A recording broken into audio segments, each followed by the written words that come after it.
fellow Spartans, how you doing, and welcome to a new Total War Warhammer update video. Now, before we launch ourselves headfirst into today's one, I just want to say a big thank you for the comments that I've been getting over the last few of these videos. You guys have been saying how much you've been enjoying my content of Creative Assembly's Warhammer reveals, with a couple even saying that you think I'm one of the best channels out there for covering the information, and that means a lot, guys. You know, it makes it worthwhile knowing that you are getting something out of it, because I'm trying to create content on stuff and reveals that you may not straight away know about. You know, information that has been released on their wiki, Twitter or Instagram pages, more so than on YouTube, because you'll probably know about that stuff straight away with it being released on their main channel and having a lot more coverage of it. But the other stuff, the nitty gritty things, not as much. So I really appreciate it. Thank you very much indeed.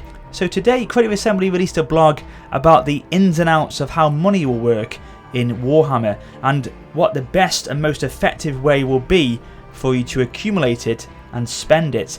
So let's take a look at what they said. Now, if you are a seasoned Total War player, you'll probably be familiar to some of these mechanics from previous games gone by, but it's good to know how this will all fit in to the Warhammer model and how certain features and characters will help support your faction in this area. But if you're a Warhammer fan but new to Total War, this will be rather revealing to you and hopefully help you to prepare yourselves for the game. So of course money matters, especially with the endless threat of war knocking at the door. That rhymes, I think. For this reason, always be sure to keep an eye on your coffers. Consume yourself with expanding your territory too rapidly and you may find your empire crumbling from within. It cannot be stressed enough how important it is to maintain a healthy economy. Thriftness is a quality that some of us may somewhat be lacking in, but fear not. Take the following guidelines to heart and you'll soon be harbouring a gold pile to rival the height of Karaz Akarak. So don't consume yourself with expanding your territory for the sake of it. A large realm requires a large military to patrol and protect it.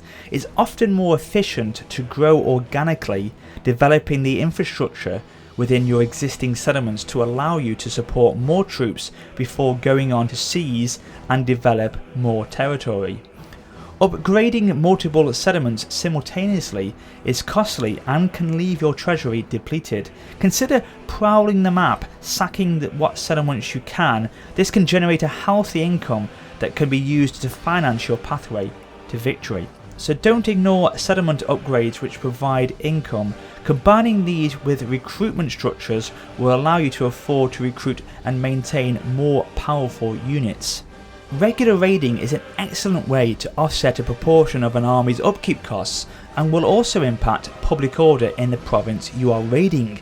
Enter a poorly defended enemy territory and select a raiding stance, which of course we've seen in past Total Wars. So playing as the Greenskins, you can adopt the super powerful raiding camp stance, which generates income but also provides defensive bonuses, opens up global recruitment options and boosts morale.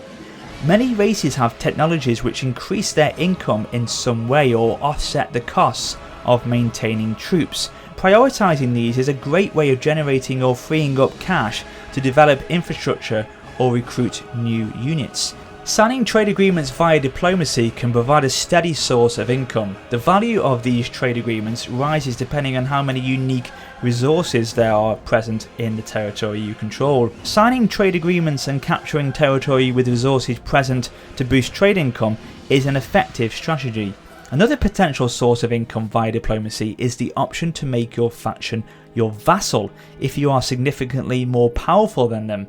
In this case, they will pay you tribute each turn in exchange for your protection. As your realm grows, it's often possible to leave territories at its core more lightly guarded. Typically, these territories will be more highly developed and will have more stable public order and will suffer less from corruption derived from enemy territories on their borders. That being so, you can afford to move your armies away from these areas and out towards your frontiers where they can be more useful and the income used on their upkeep is therefore better spent. So if you control all the regions in a province, you can issue what's called a commandment to confer a benefit to the province as a whole. If a province has stable public order and corruption and has no further need of growth, switch the commandment to one which boosts its income. If your army contains several units of the same type which are badly damaged, consider merging them, which we all know about. I knew about that from Rome 2 as a glorious find for me. I didn't know about it before, but yes, then Rome 2 came along and it was a great revelation. The merged units will be more useful in battle and you won't be paying out for the upkeep of each of the original units. So you can disband units that you no longer need. This allows you to save on upkeep costs. For example, when you unlock the ability to recruit an improved unit type, you can disband lower quality units of the same type and replace them with the better variant. Some heroes can unlock skills which increase the income of the province in which the hero is deployed. Deploying such heroes in your highest earning regions help to maximize the benefit.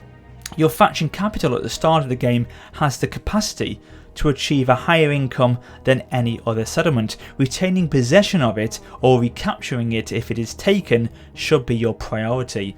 And of course, winning battles is another opportunity to bolster your treasury. So once the dust has settled, the corpses of the slain can be looted, and you can also choose to ransom any enemy warriors captured by your troops.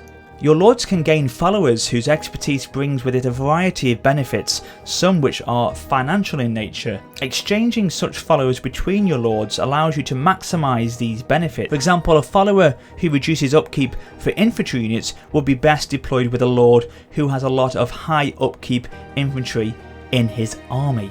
So there you have it, guys. I hope you enjoyed the video and the information that has been shared with us today. It's good to see how this will all fit into the game, and nice to see how they've moulded these mechanics that we're used to in Total War and adapted it for Warhammer. And I believe the screenshots that you've seen today are some of the art that will be used for the event messages in the game, most likely for the dwarves. So it'd be interesting to see what exactly these relate to within the course of the campaign. But of course, thanks guys so much as always for watching. I'm sure I'll be back soon with more interesting reveals as we get closer to its release. It's only 2 months to go now, so not long. But until next time, this is Warrior Spotter for now saying farewell.